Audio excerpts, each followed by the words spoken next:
শহীদ মৃত্যু, এটা তো এমন এক মৃত্যু, এই মৃত্যুর স্বাদ যে একবার গ্রহণ করছে সে বারবার এই মৃত্যুর স্বাদ আস্বাদন করার জন্য তৈরি হয়ে যায়। বলেন সুবহানাল্লাহ।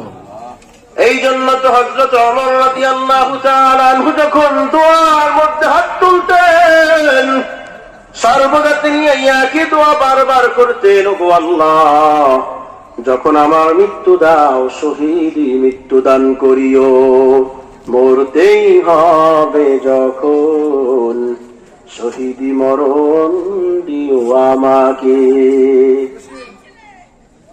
শাহাদাত জানি শুধু জীবন, শাহাদাত জানি শুধু জীবন, সে জীবন দিও আমাকে, মরতেই হবে যখন শহীদি মরণ দিও আমাকে।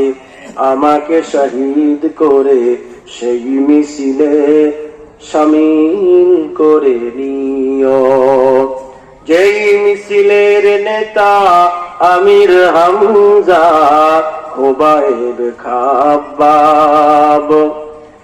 এই জন্য বলতেছে তাদের অন্তরের মধ্যে শহীদ মৃত্যুর তামান্না এতটাই বেশি, কারণ তারা দুনিয়া থেকে ত্যাগ করার পরেই তাদের জান্নাতের চিন্তা।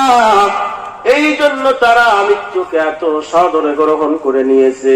বাদশা একটু অবাক হলেন, বলে তাহলে তুমি একটা কাজ করো, গোয়েন্দা প্রধান সেনা প্রধানকে জানিয়ে দাও এদের একটা সৈন্যকে বা এদের কোন একটা দলকে যদি জীবিত এইরকম আটক করতে পারো জিহাদের ময়দানে, তাহলে রাজ দরবারে আমার কাছে নিয়ে আসবা, আমি এদের ঈমান একটু পরীক্ষা করে দেখতে চাই।